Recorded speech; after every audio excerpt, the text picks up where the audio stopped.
Nous en sommes maintenant rendus à la période de questions et de réponses orales. Et je cède la parole en question principale au chef de l'opposition officielle. Madame la Présidente, la CAQ a déposé leur 7e budget récemment. Et on peut voir dans ce 7e budget-là la perte de contrôle financière complète du gouvernement caquiste et du premier ministre. Aujourd'hui, ils n'ont plus d'argent.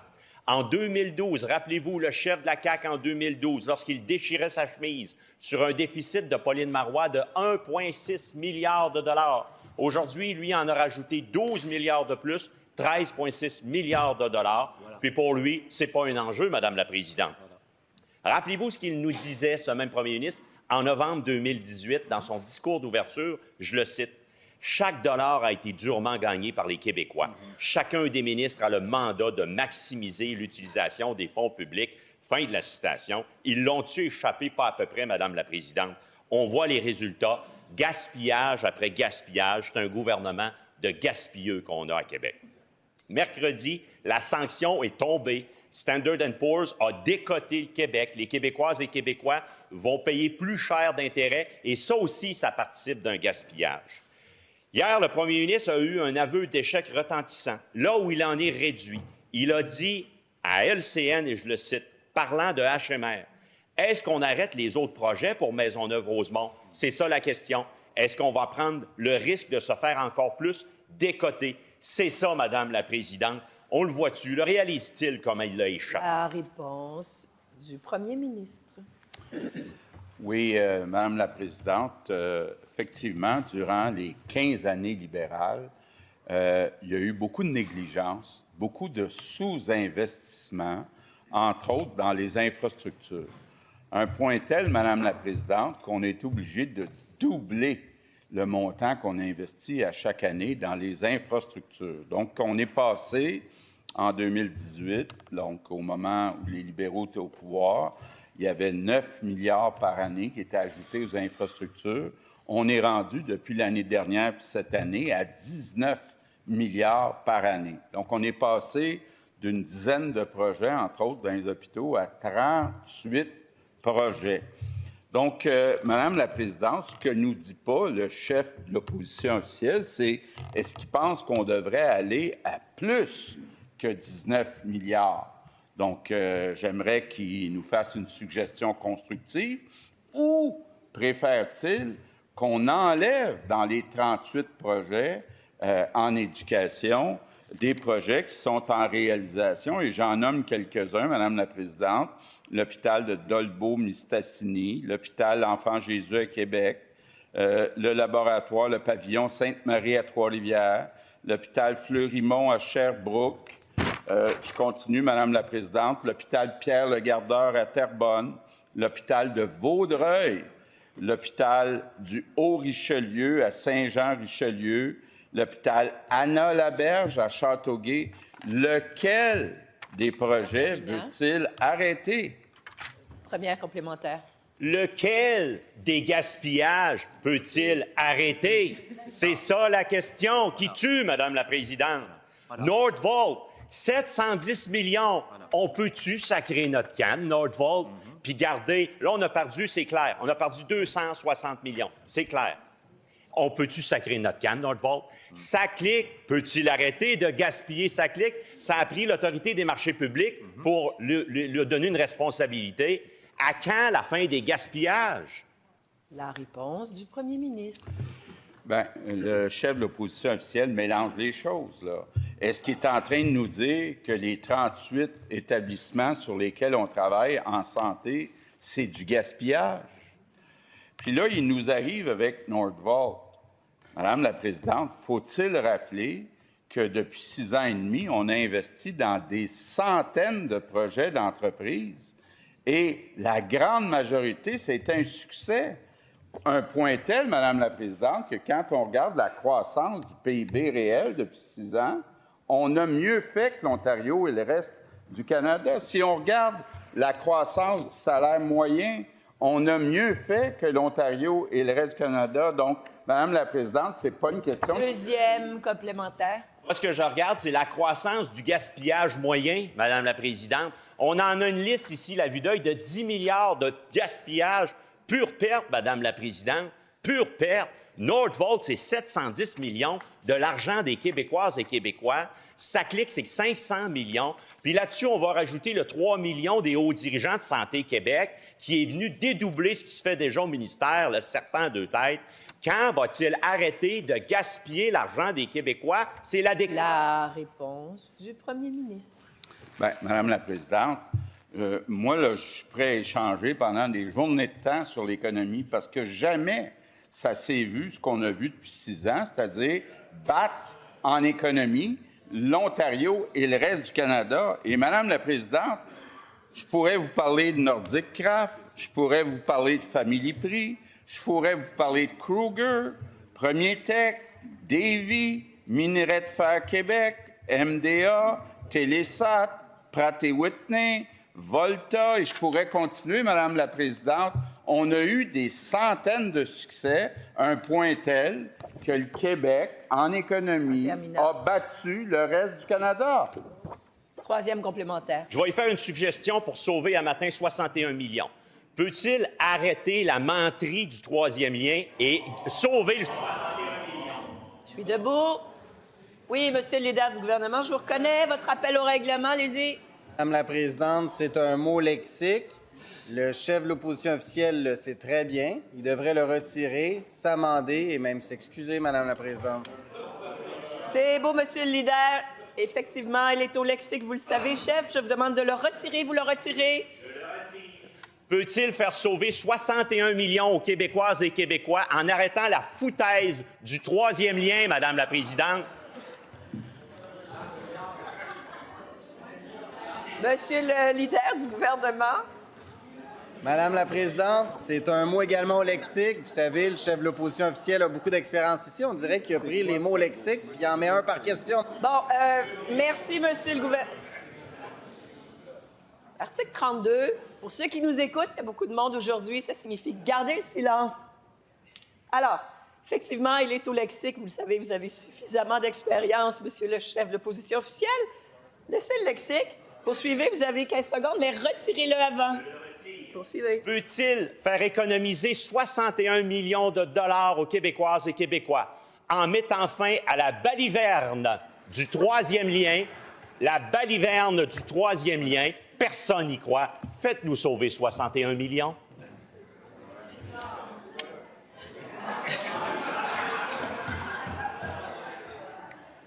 Alors, nous allons poursuivre avec la réponse, monsieur le premier ministre. Oui. Madame la Présidente, je trouve que le chef par intérim du Parti libéral manque de respect pour ses collègues. D'abord, je le sais, là, il est tout rouge puis il est mal à l'aise. Monsieur le premier ministre. Oui, je vais reconnaître le leader de l'opposition officielle. Quel est votre appel au règlement? Ce sont des propos blessants. Nous sommes très à l'aise avec notre chef. Très à l'aise. Non, monsieur le leader du gouvernement, je vous demanderai de vous asseoir. Et maintenant, je nous demanderai à tous de retrouver le calme, de demeurer respectueux. La critique du comportement est possible. J'aimerais entendre la réponse du premier ministre. Il lui reste 40 secondes. Et poursuivez, monsieur le premier ministre. Président, je trouve que les propos du chef de l'opposition officielle sont blessants pour le député de Marguerite-Bourgeois. Le député de Marguerite-Bourgeois qui a été candidat, bon, pour toutes sortes de raisons, il s'est retiré comme candidat à la chefferie du Parti libéral du Québec, mais il a dit clairement que lui, il est pour le troisième lien. Il y a aussi Charles Millard,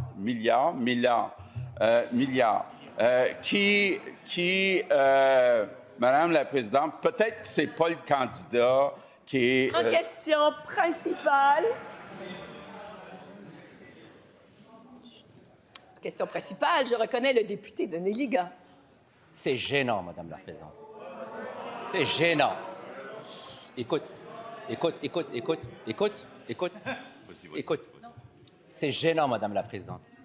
Et vous savez, je suis d'accord avec le Premier ministre parce que ça fait longtemps on n'a pas vu ce qu'on voit maintenant à HMR. Des chauves-souris, des rats, des fourmis, des rongeurs. C'est ça son legs. Il accepte de laisser comme legs aux Québécois et aux Montréalais un hôpital avec des rats, avec des chauves-souris, avec des fourmis. C'est ça, Madame la Présidente, son legs. C'est gênant, gênant, gênant. Madame la Présidente, elle a choisi son nid entre offrir des services de qualité aux Québécois ou de gaspiller l'argent des Québécois durement gagnés. Madame la Présidente, quand est-ce qu'il va reculer et permettre aux Montréalais un vrai hôpital? La réponse du ministre de la Santé, on l'écoute. Écoutez, on ne fera pas le concours de qui devrait être le plus gêné parce que je suis certain que le Parti libéral gagnerait haut la main. Haut la main. Écoutez, là, quand le premier ministre explique qu'en 2018, nos infrastructures, on mettait 9 milliards par année, puis que maintenant, on en met 19 milliards par année, puis je vous fais la déclinaison en santé, ça veut dire à peu près 3,6 milliards par année. Tout ce qu'on est capable de faire en ce moment, parce qu'il y a tellement de retard dans nos infrastructures en santé, c'est de réaliser des projets qu'on a commencés, qui avaient été commencés il y a quelques années, puis qu'on doit terminer. Alors, est-ce que ça nous fait plaisir de ne pas être capable en ce moment de faire aussi rapidement Maisonneuve-Rosemont qu'on voudrait le faire, Madame la Présidente? Mais moi, je serais gêné de la part des libéraux d'avoir laissé toutes nos infrastructures dans un état aussi lamentable. Ça ne nous fait pas plaisir d'avoir des restrictions comme on en a, puis on va trouver des solutions. Je me suis engagé à trouver des solutions. Mais, Madame la Présidente, s'il y a des gens qui devraient être gênés, c'est les gens qui sont en face. Terminant. Pas de commentaire après les réponses. Première complémentaire. La décote, c'est à cause de vous. Regardez-vous dans le miroir. Voilà. 7 budgets, 6 déficitaires. Me permet d'intervenir. Monsieur le leader, vous adressez à la présidente. Voilà, suivez. 7 budgets, 6 déficitaires. S'il y a quelqu'un qui doit être gêné aujourd'hui, c'est eux, Madame la Présidente. Je répète, le legs du Premier ministre, un hôpital avec des chauves-souris, des rats, des rongeurs, c'est honteux, c'est gênant, Madame la Présidente. Je répète ma question. Est-ce que le Premier ministre va reculer et permettre les travaux à HMR? La réponse du ministre des Finances. Alors, il semblerait, selon l'opposition, que notre gestion ne leur satisfait pas. Ils disent vous avez été décotés, et puis nous avons été décotés pour une raison très claire. Selon S&P, notre niveau d'infrastructure est trop important en proportion de notre économie. Nous avons fait ce choix consciemment, Madame la Présidente, parce que face à la guerre commerciale, les entreprises privées ne font pas de dépenses en capital, et donc pour la période de transition, c'est extrêmement important qu'on aide. Et là, les questions, c'est quoi? C'est pouvez-vous faire plus d'infrastructures? Deuxième complémentaire. Madame la Présidente, c'est gênant de voir le ministre des Finances parler des tarifs. Je le réfère au rapport, ça parle avant les tarifs. Mais Madame la Présidente, je vais répéter ma question. Le legs du Premier ministre est un hôpital avec des rats, chauves-souris, fourmis. Est-ce qu'il est heureux de voir son gouvernement dilapider l'argent public, se faire décoter et laisser un hôpital dans un piètre état? Est-ce qu'il va reculer sur sa décision et permettre à HMR d'avancer? La réponse du ministre responsable des Infrastructures. Oui, merci, Madame la Présidente. Écoutez, mon collègue mentionne dilapider des sommes. C'est pas du tout la définition qu'on a, nous, du Plan québécois des infrastructures. Le premier ministre l'a mentionné, mon collègue à la Santé également. À notre arrivée au gouvernement, on a vu que la dette du Québec était dans son sous-investissement dans les infrastructures, et de manière très claire. 9,1 milliards de dollars ont été investis en infrastructures sur base annuelle. On est à 19 milliards. On fait des centaines de projets, des écoles. Il y a 38 projets en santé en réalisation. On fait du rattrapage comme jamais, et eux nous parlent de dilapider. Non, non, on fait ces choix-là, c'est des choix responsables. Les infrastructures, c'est important, on va continuer d'investir. Pas de commentaires, j'en entends. S'il vous plaît, silence. C'est bon pour tout le monde. En question principale, je reconnais le député de Marguerite-Bourgeois. Madame la Présidente, hier, lorsque j'ai demandé au ministre des Finances qu'est-ce qu'il allait faire pour s'assurer qu'on ne soit pas décoté à nouveau, il a pris le tout à la légère. Dans le rapport de S&P, là, je ne sais pas si le ministre l'a lu, en fait, là, mais Standard & Poor's ramasse le gouvernement, puis ça, c'est assez clair. À la page 2, S&P ramasse tellement le gouvernement que la firme envisage la possibilité d'aller de l'avant et décoter à nouveau si la situation ne s'améliore pas. Ça, c'est dans le rapport que le ministre a peut-être lu. Entre nous, là, ça veut dire une chose, cependant. Là, le ministre, il doit comprendre ce qui se passe. Parce que la preuve, il est allé refaire ses devoirs. Puis si c'est ça, on peut vous parler aussi des autres agences, Madame la Présidente. Ils nous menacent, elles aussi.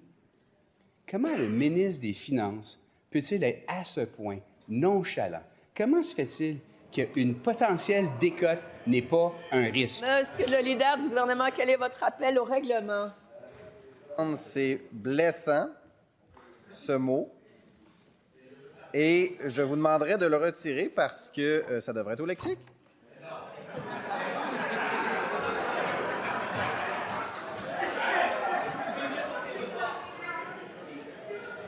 Article... Mesdames, Messieurs les députés, article 32, gardez le silence. Ce n'est pas au lexique. Il vous reste 4 secondes pour suivre. Demeurez respectueux. Comment le ministre nonchalant peut-il considérer qu'un autre risque de décote n'est pas grave? Là, je suis debout. Je vous dis que parler de nonchalance de façon générale, c'est une chose. Accuser ses collègues, c'en est une autre. Attention aux adjectifs qui sont blessants. J'aimerais avoir la réponse. Monsieur le leader, c'est beau. Je demande de faire attention, tout simplement. Merci, monsieur le leader. J'aimerais avoir la réponse. Chut. La réponse du ministre.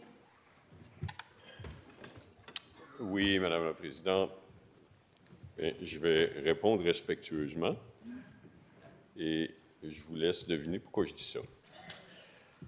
On a pris acte de la décision d'S&P. Nous ne sommes pas d'accord avec celle-ci. Par contre, nous en prenons acte.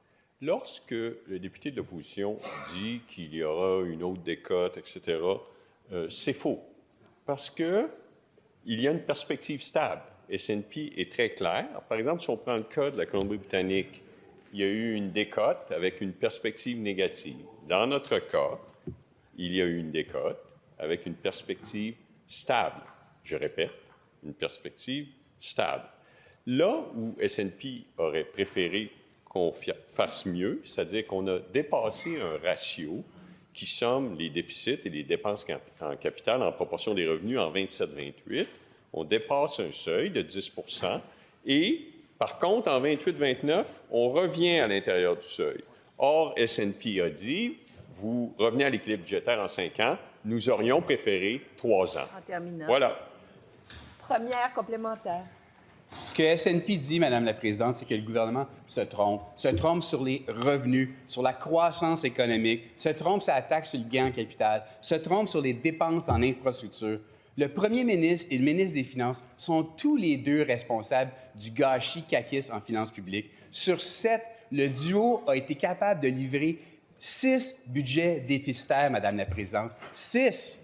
Peuvent-ils s'engager dès maintenant à livrer un nouveau plan de retour à l'équilibre budgétaire crédible? La réponse du ministre des Finances. Oui, bien, Madame la Présidente, c'est parce que le député de l'opposition fait dire beaucoup de choses à S&P qu'ils n'ont pas dit. Alors, par contre, je vais me permettre de vous lire un commentaire sur la gestion de notre gouvernement. Je vais même vous le lire en anglais, comme ça vous ne direz pas que c'est mon interprétation. We believe that the ruling coalition Avenir Québec government remains focused on maintaining prudent fiscal policies and budgetary practice. Voilà, Madame la Présidente. Deuxième complémentaire. Madame la Présidente, le ministre nous dit que S&P veut un retour à l'équilibre en 3 ans plutôt que 5.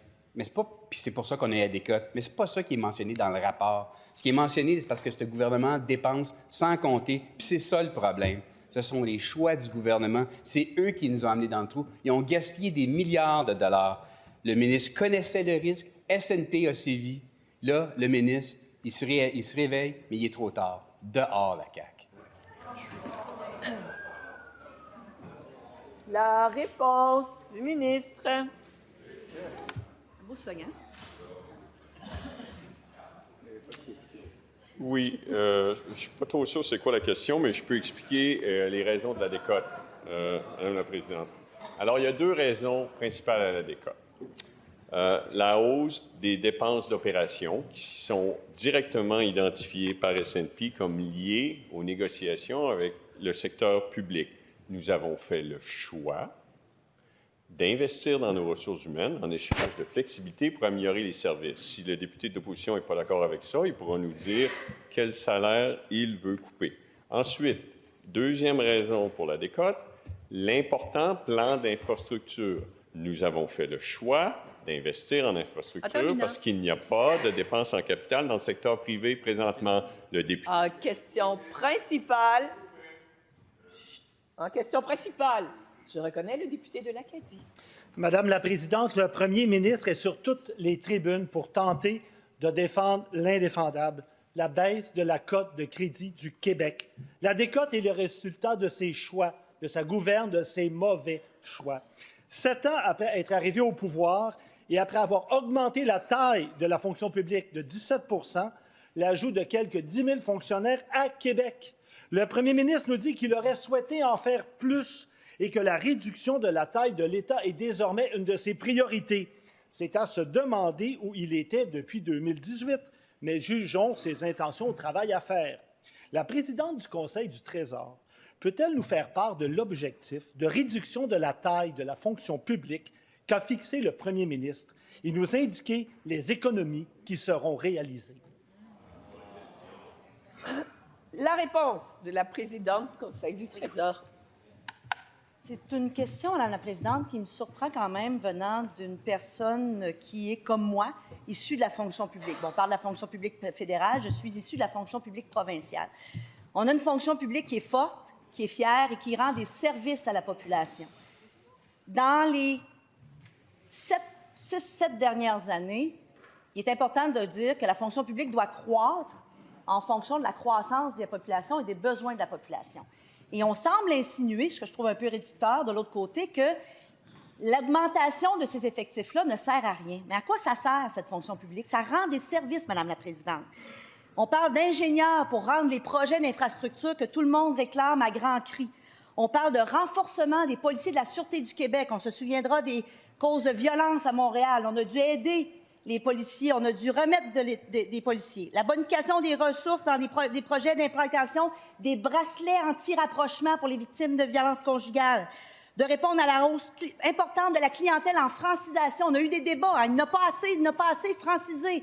C'est ça, les effectifs qu'on décrit, Madame la Présidente. On parle de tous les effectifs dans les palais de justice pour aider les victimes avec le tribunal unifié, à titre d'exemple. Première complémentaire. Madame la Présidente, j'attends la réponse à ma question. C'est le premier ministre qui a constaté qu'il y avait trop d'employés.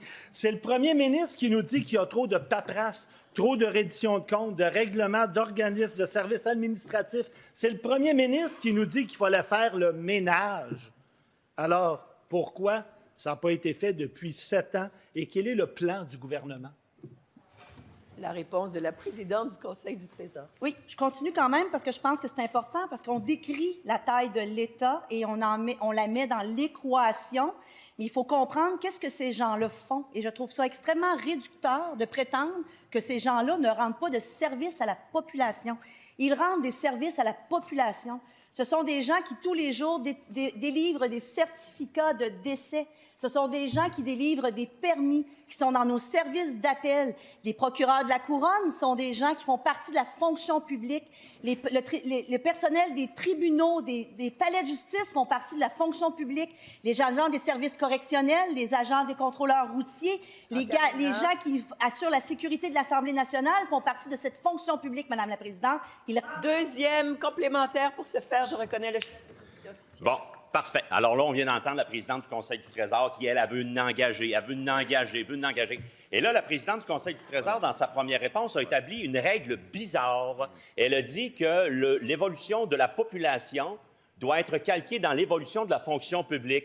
Mais les deux ont évolué sans commune mesure, Madame la présidente. Ça a explosé, plus de 17 % en 7 ans dans la fonction publique. Donc, ça ne tient pas la route. La question au premier ministre, combien va-t-il couper de fonctionnaires? Combien? La réponse de la présidente du Conseil du Trésor.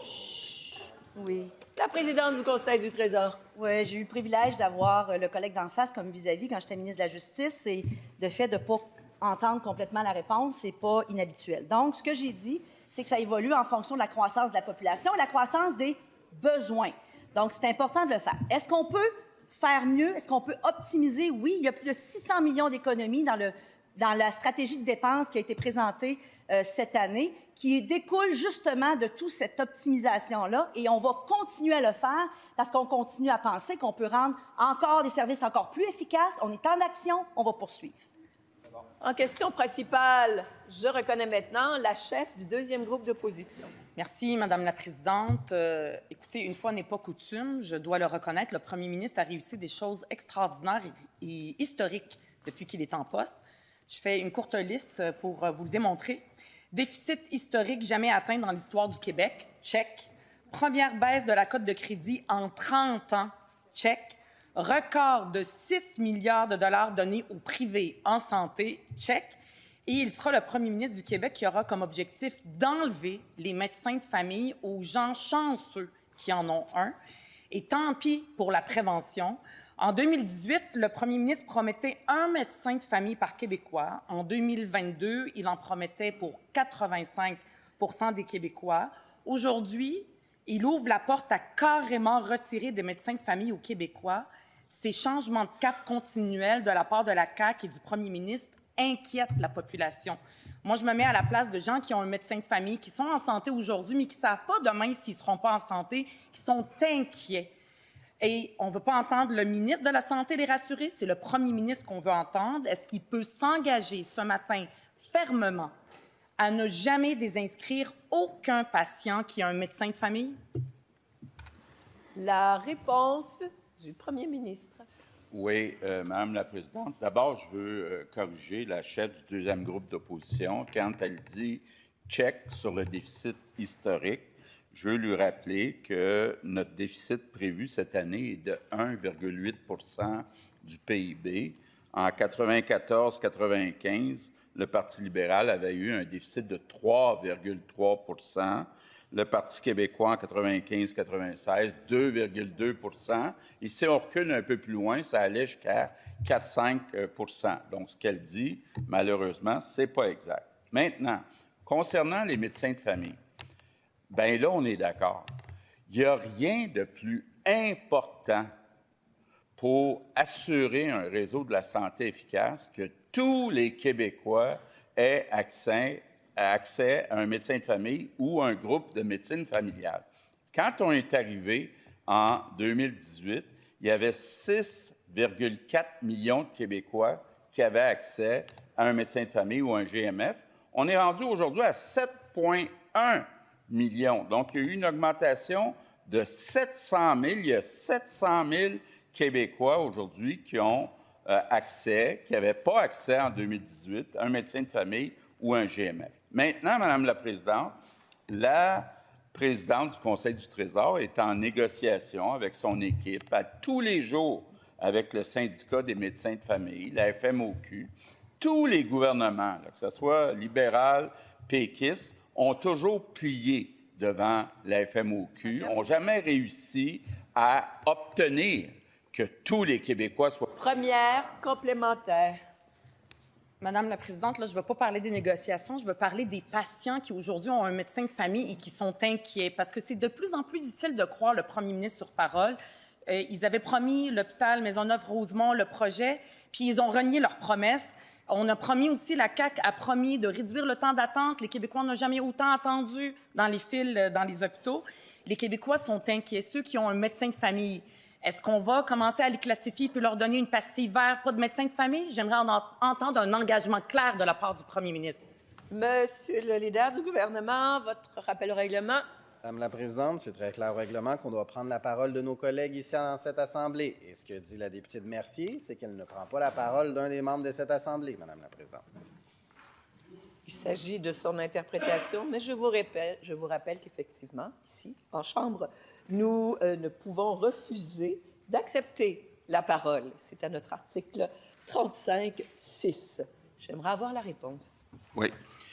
Madame la Présidente, soyons très clairs. Quand on est arrivé, il y avait 6,4 millions de Québécois qui avaient accès à un médecin de famille ou un GMF. Aujourd'hui, il y en a 7,1 millions. Puis il n'est pas question qu'il y en ait un Québécois qui perde l'accès qu'il a actuellement à un médecin de famille ou à un GMF.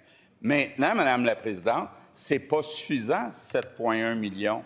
On est 9 millions de Québécois. Rappelez-vous, Gaétan Barrette, puis il l'a dit, là, vous pouvez le lire même dans un livre qui va être publié bientôt par Mme Sioui et M. Mayotte, il dit « Le premier ministre, Philippe Couillard, m'a laissé tomber. » Donc, il voulait être capable d'imposer à la FMO. Deuxième complémentaire. Madame la Présidente, je fais beaucoup d'efforts pour croire les paroles du premier ministre. Je fais cet effort-là. Est-ce que je vais y arriver? Je ne le sais pas. Oui, ça fait, là. Monsieur le leader du gouvernement, je vous écoute brièvement. Votre appel au règlement. 35-6, Madame la Présidente, la chef du deuxième groupe d'opposition fait d'une façon détournée, ce qui est contraire à notre règlement. Alors, c'est jouer sur les mots, qu'elle assume sa fonction. Merci, Monsieur le leader du gouvernement. Je vous rappelle à nouveau que vous ne pouvez refuser d'accepter la parole. Je vous invite à poursuivre. Vous avez 23 secondes. Il devrait, le premier ministre, parler à son ministre de la Santé. Est-ce que la classification des patients, c'est terminé? Je veux l'entendre le dire. Ce ballon d'essai qui a été lancé il y a quelque temps, le 17 octobre, le ministre de la Santé a dit je rassure les Québécois, on ne fera pas ça. Là, aujourd'hui, les Québécois sont inquiets. Je veux qu'il parle aux Québécois qui ont un médecin. Les pastilles, c'est terminé. Ils s'engagent que ça n'aura pas lieu. La réponse du premier ministre. Madame la Présidente, je m'engage à ce que les 7,1 millions de Québécois qui ont accès actuellement à un médecin de famille ou un GMF ne perdent pas accès, donc ne soient pas désinscrits. Ça ne peut pas être plus clair. Maintenant, c'est pas assez, 7,1 millions. On veut exiger du syndicat, qui s'appelle la FMOQ, que tous les Québécois soient pris en charge. Et j'espère que Québec solidaire ne sera pas sur la ligne de piquetage des médecins de famille qui s'y opposent. En question principale, je reconnais maintenant le député de Rosemont. Merci, Madame la Présidente. Il y a du nouveau dans la saga HMR. La Top Gun de Santé Québec s'en mêle maintenant.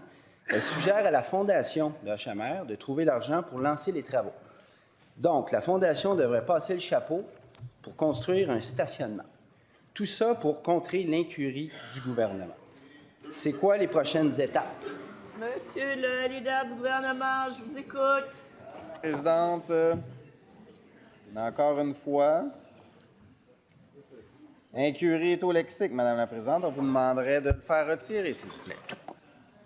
Alors, je vous disais tout à l'heure d'éviter de jouer dans le lexique. Il est au lexique. Je vous demande de le retirer, monsieur. Je le retire. J'en Poursuivez. pense pas moins, néanmoins. Tout ça pour contrer... Merci, monsieur le leader. Je vais gérer ça. Vous ne pouvez pas faire indirectement ce que vous ne pouvez pas faire directement. Poursuivez et retirez. Je retire. Alors, tout ça pour contrer l'incapacité du ministre de livrer ce qu'il a promis déjà 2 fois. Ça, c'est très clair. Alors, après avoir demandé à la Fondation de passer le chapeau, c'est quoi les prochaines étapes? Un téléthon, une vente de barres de chocolat. Un coup parti, on pourrait vendre des moitiés-moitiés dans les salles d'attente aussi. Les gens pourraient contribuer directement. C'est n'importe quoi. On a un gouvernement ici qui a abandonné Montréal, qui abandonne les patients du Québec, qui n'est pas capable de livrer. Pourquoi est-ce que Santé Québec s'en mêle maintenant? Ce n'est pas sa job. Est-ce que, par hasard, c'est parce que le ministre est incapable de livrer? La réponse du ministre de la Santé. Je vais passer les commentaires sur la première partie de ces commentaires, mais ce que j'aimerais, avant de parler spécifiquement de HMR, j'aimerais parler qu'on a délaissé Montréal. Dans le PQI dont on parle si souvent, j'aimerais ça rappeler 2 grands investissements qui font maintenant en réalisation. Je parle de la ligne bleue qui avait été délaissée pendant une 40aine d'années. Savez-vous c'est combien pour l'Est de Montréal? C'est au moins 5 milliards. Ça, c'est pour l'Est de Montréal, premièrement. Deuxièmement, on est en train de mettre plus que 2 milliards sur la rénovation, la réfection du tunnel Hippolyte-Lafontaine. Ça, c'est dans l'Est de Montréal. Madame la Présidente, là, quand on parle de l'ensemble de la problématique de l'état lamentable de nos infrastructures que les gouvernements précédents nous avaient laissées, Il faut être capable de dire, oui, il y a des choses en santé qui ont été faites, mais maintenant, il faut tenir compte de tout ce qui avait été laissé de côté en éducation, en transport et en santé. Maintenant, lorsqu'on parle de HMR, puis j'aurai le temps d'y revenir parce que je vois qu'il ne me reste pas beaucoup de temps, il y a plusieurs fondations au Québec qui appuient, puis je reviendrai, Madame la Présidente. Première complémentaire. Okay, beaucoup de détours, hein? Beaucoup de détours ici. Je le comprends pour vouloir reparler de ses engagements 2 fois répétés de construire l'hôpital Maisonneuve-Rosemont. Je le comprends. Là, il est en train de faire de l'ombrage à sa collègue en avant au transport en parlant de la ligne bleue. On est où, là? Veux-tu nous parler du REM aussi qui devait se rendre au nouvel hôpital HMR puis qui n'existe plus non plus? Est-ce qu'il peut se ressaisir, là, demander à ses fonctionnaires de pondre le projet pour vrai, de peser sur le bouton et de lancer le dossier? C'est sa responsabilité, pas celle de Santé Québec. La réponse du ministre de la Santé. Oui, mais Madame la Présidente, je suis très content de savoir qu'il reconnaît qu'on fait maintenant des projets dans l'Est de Montréal. Ça ne semblait pas être clair parce que j'entendais plusieurs commentaires de dire que notre gouvernement avait oublié l'Est de Montréal. Puis je viens de vous donner 2 exemples très clairs. Puis ça, c'est sans parler du toit du Stade olympique. Alors, Madame la Présidente, on est en train de travailler sur... Merci. On est en train de travailler sur tous nos projets qui, en ce moment, comme celui de l'hôpital Maisonneuve-Rosemont, ont besoin d'investissement. On est très clair là-dessus. On a dit qu'on allait trouver des solutions. Moi, je suis très content de savoir que la Fondation de l'hôpital Maisonneuve-Rosemont, qui existe depuis plusieurs années, a levé la main pour nous aider. On va regarder toutes les solutions avec eux, Madame. Deuxième complémentaire. C'est n'importe quoi. Rendu là, on pourrait peut-être construire l'hôpital Maisonneuve-Rosemont dans le Stade olympique. Hein? Vu qu'on mélange tous les dossiers et qu'on dit n'importe quoi ici. C'est ce ministre-là qui l'a annoncé 2 fois plutôt qu'une. La dernière fois, j'étais là en grande pompe avec la mairesse puis tout le monde de Montréal. Il y a 1800 personnes qui signent aujourd'hui une lettre ouverte là, dans les médias de Montréal. Ces gens-là, ils l'ont cru, le ministre. Et là, aujourd'hui, je pose une question sur HMR. Il me parle du Stade olympique. Il me parle de la ligne bleue. C'est une farce, cette affaire-là. Quand est-ce qu'il va faire le vrai geste? La réponse du ministre de la Santé. Je remarque, Madame la Présidente, que la question change au fur et à mesure que je donne une réponse.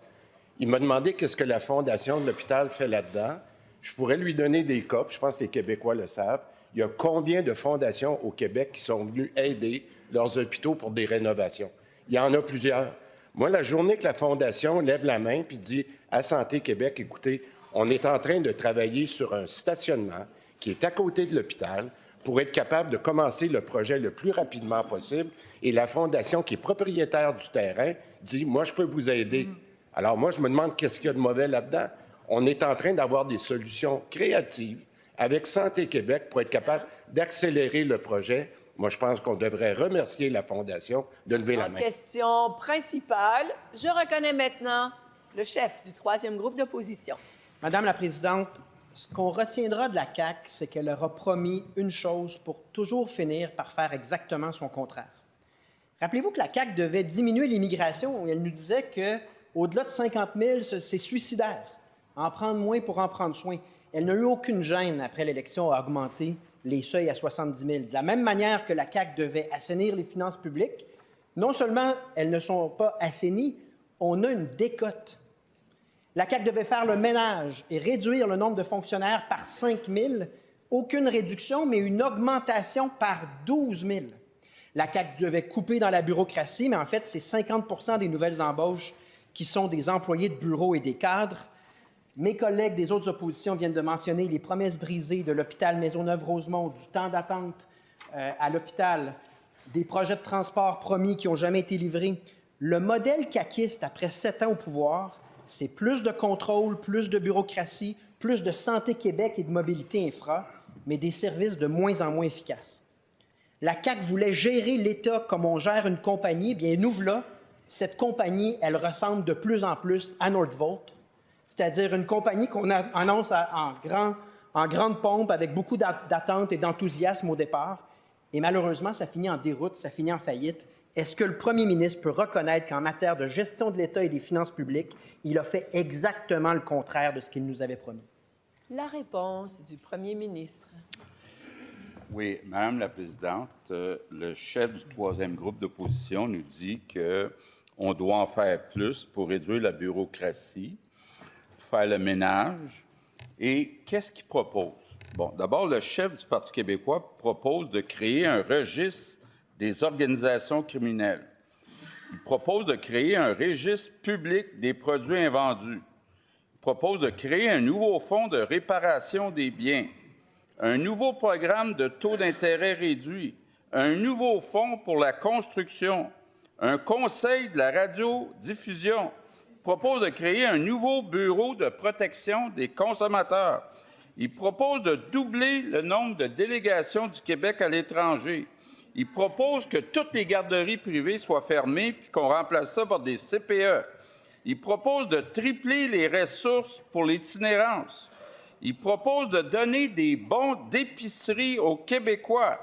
Il propose d'investir 3 milliards dans les soins à domicile. 3 milliards de plus, Madame la Présidente.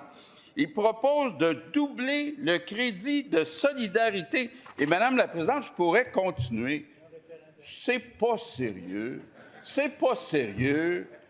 Voyons donc, là, s'il y a quelqu'un qui propose de la bureaucratie puis qui propose des dépenses additionnelles, c'est le chef actuel du PQ, qui est toujours en train de dire une chose et son contraire. Je pourrais d'ailleurs lui donner des citations sur à peu près tous les sujets où il a dit une chose et son contraire, mais je vais me garder ça pour la complémentaire.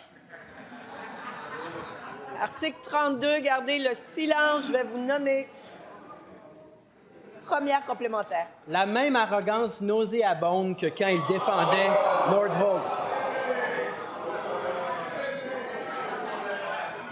Monsieur le leader du gouvernement, c'est beau.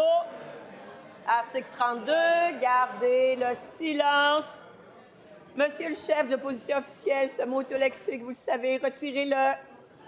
Vous le retirez. Alors, il vous reste 26 secondes, on vous écoute. Quand il était dans l'opposition, le premier ministre disait « J'ai un plan de redressement. Ça prend quelqu'un qui sait gérer puis qui va créer des emplois. » Les emplois, ce n'est pas pour des services à la population qu'ils ont été créés, mais pour des contrôles administratifs et la bureaucratie. Oui, le Parti québécois propose de donner des services à la population. C'est très différent de la bureaucratie qui ne cesse de s'alourdir sous la CAQ. La taille de l'État a augmenté par 22 %. La réponse du premier ministre. Oui, Madame la Présidente, le chef du troisième groupe d'opposition vient de dire qu'on a promis de créer des emplois payants. C'est une réalité. Après 6 ans, le salaire moyen a augmenté beaucoup plus au Québec que dans le reste du Canada. Et, Madame la Présidente, le taux de chômage est le plus bas au Canada, le taux de chômage du Québec. Donc, est-ce qu'il est en train de nous dire qu'il n'est pas d'accord avec nos résultats en termes d'emploi? Est-ce que je voudrais que ce soit un peu plus précis sur l'emploi? Deuxième complémentaire. Je vais être très précis, Madame la Présidente. Il y a eu 14 premiers ministres depuis la Révolution tranquille. Un seul a dépensé plus que le premier ministre actuel, c'est Jean Lesage, qui a comme legs la Révolution tranquille. Le premier ministre actuel nous a présenté Nordvolt comme son legs, la baie James de la CAQ. Et maintenant, c'est la décote du Québec qui est son legs. C'est pour ça que les Québécois ont entrepris eux-mêmes de décoter la CAQ. Article 32, pas de bravo, vous le savez. Gardez le silence. La réponse du premier ministre. Oui, Madame la Présidente, une des raisons pourquoi SNP a décoté le Québec, c'est parce qu'on a trop baissé les impôts de la classe moyenne. On le sait, le chef du PQ a dit « Not on my dead body », la baisse des impôts. Alors, savez-vous quoi? J'ai trouvé une citation du chef de l'opposition, de la troisième opposition, qui dit « Du côté des revenus, il y a des limites. On ne peut pas étrangler les contribuables davantage. » Encore des contradictions du chef du PQ. En question principale, je reconnais maintenant le député de Jean Lesage. La parole est à vous. Merci, Madame la Présidente. Les écoles débordent à Montréal. Des quartiers sont laissés sans école publique. Des écoles en manque de rénovation sont laissées à l'abandon. Et qu'est-ce que fait la CAQ? Elle bloque les fonds pour 10 projets d'écoles primaires. Ça, c'est champion, Madame la Présidente, priorité éducation qui disait. La rénovation de l'école FACE, annulée à cause de l'austérité caquiste. L'Académie de Roberval, condamnée depuis 2017 à cause de la présence d'amiante et de moisissures, ça prendrait 43 millions pour la remettre en fonction, mais la CAQ a plutôt décidé de mettre 60 millions pour un troisième lien dont on n'a pas besoin. L'abandon des projets d'école à Montréal, c'est une autre preuve que la CAQ se balance des circonscriptions qui n'ont pas voté pour eux autres. Et là, moi, ce que je demande au ministre, c'est de s'engager à dépolitiser le budget de construction d'écoles et redémarrer les projets à Montréal. Attention au choix des mots, pas toujours très gentil. La réponse du ministre de l'Éducation. Madame la Présidente, alors revenons toujours à l'essentiel. Quand on est arrivé au pouvoir en 2018, il y avait 9 milliards au PQI pour la rénovation, la construction et l'agrandissement des écoles. 9. On est aujourd'hui à 23,5 milliards, une augmentation de 160 % en 7 budgets. Juste pour Montréal, Madame la Présidente, depuis qu'on est là, 60 projets d'écoles livrés, 9 nouvelles écoles, 39 agrandissements et 12 immeubles qui ont été transformés en écoles. Ça, c'est... Les élèves sont dedans, là, 60 nouvelles. Plus 24 projets en cours présentement. Ça, c'est juste sur l'île de Montréal. Alors, s'il vous plaît, arrêtez de raconter des bobards. On investit comme jamais. Alors, ça, Monsieur le ministre, je vous rappelle que vous vous adressez à la présidente, tout simplement. Poursuivez, il vous reste 13 secondes. Des balivernes? Ça va-tu, ça, des balivernes? Madame la Présidente, il n'y avait pas eu une école secondaire de construite au Québec depuis 2009. On en a construit 16 depuis qu'on est là, Madame la Présidente. Oh! Vous n'avez pas le droit, tant que je ne vous dis pas que la période de questions est terminée. Article 32, on ne conne pas sur les bureaux, on n'applaudit pas et on ne se félicite pas. C'est bon pour tout le monde. La période de questions est ainsi terminée.